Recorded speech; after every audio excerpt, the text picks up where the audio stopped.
Aujourd'hui, face à l'adversité, nous assistons à un rapprochement de ces trois États au parcours plus ou moins identique, partageant les mêmes défis sécuritaires et ayant les mêmes objectifs, à savoir la défense de l'intégrité du territoire national et sa souveraineté, un rapprochement qui à notre avis peut donner raison de s'inquiéter de la part des politiques qui se voient de plus en plus mis à l'écart de la gestion des affaires publiques.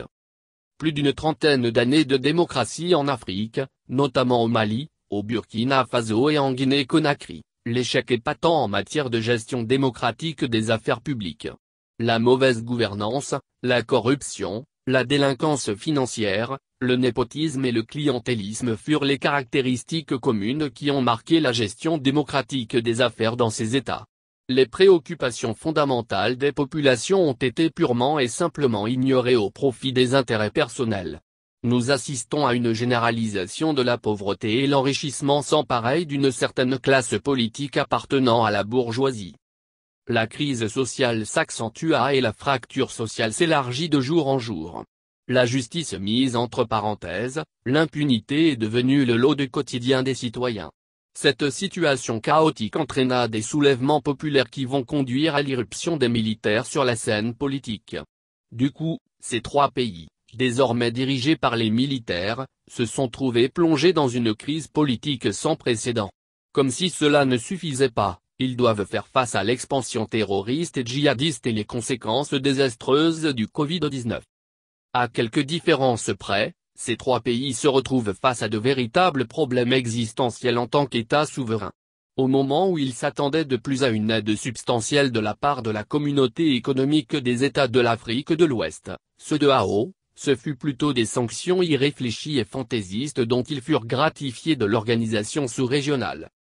Pour cette dernière, il n'est nullement question de cautionner un coup d'État en apportant un soutien à ceux qui se sont emparés du pouvoir par la force des armes et pour elle, les différentes sanctions imposées, loin d'être une ingérence dans les affaires intérieures de ces États, encore moins une quelconque atteinte à leur souveraineté, visent à dissuader ces nouveaux locataires des palais à plier bagages en rendant le pouvoir à des civils démocratiquement choisis par les peuples, cela conformément aux différents textes et conventions qui les régissent et dont ils sont entièrement partie intégrante.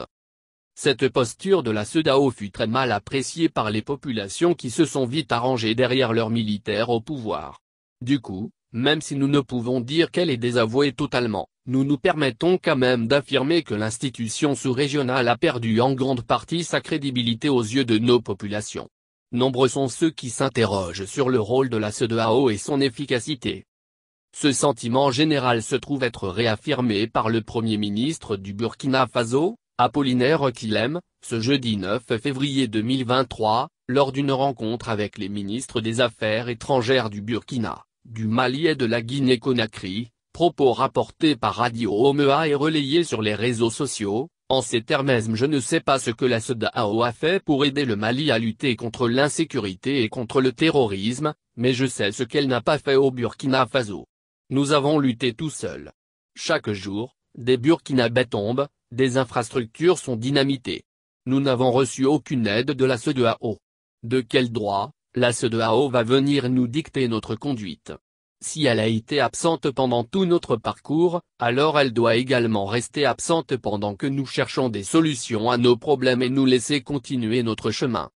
Aujourd'hui, face à l'adversité, nous assistons à un rapprochement de ces trois États au parcours plus ou moins identique, partageant les mêmes défis sécuritaires et ayant les mêmes objectifs, à savoir la défense de l'intégrité du territoire national et sa souveraineté. Un rapprochement qui à notre avis peut donner raison de s'inquiéter de la part des politiques qui se voient de plus en plus mis à l'écart de la gestion des affaires publiques. En ce sens que le point commun à ces trois pouvoirs est qu'ils soient transitoires. À rappeler qu'en commun accord avec la communauté économique des États de l'Afrique de l'Ouest, CEDEAO, il a été fixé un délai maximum de 2 ans pour la durée des différentes transitions. Cependant, compte tenu des actes posés par ces militaires au pouvoir, actes de plus en plus appréciés par les différentes populations et qui leur ont valu son soutien indéfectible, et au regard de la perte de crédibilité de l'organisation sous-régionale auprès des populations, nous nous permettons de nous interroger sur le respect de délai de ces transitions.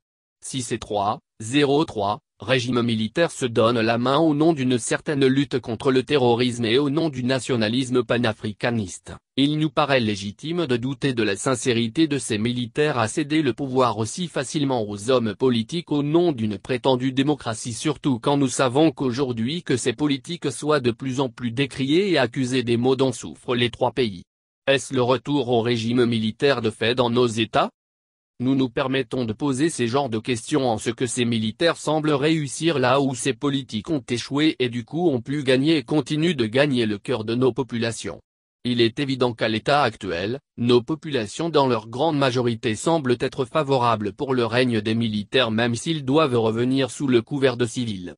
De ce fait, même si ces militaires refuseraient la tenue des élections pour un retour au pouvoir civil, il est clair qu'ils ne manqueront pas du soutien de leur population et du coup, quelle marge de manœuvre resteront-ils des mains des politiques pour leur faire plier? Certainement trop peu, en ce sens qu'aujourd'hui, face à l'évidence, les politiques manquent d'arguments pour mobiliser la population contre ces militaires. Également, ils ne pourront compter sur une pression étrangère, car l'expérience de la CEDEAO sur la Mali a tout simplement montré l'inefficacité de ces pressions, sinon au contraire, elle a contribué à renforcer davantage la confiance entre le peuple et ses militaires au pouvoir. Alors, laisseront-ils ou ne laisseront-ils le pouvoir? Seul le temps nous le dira.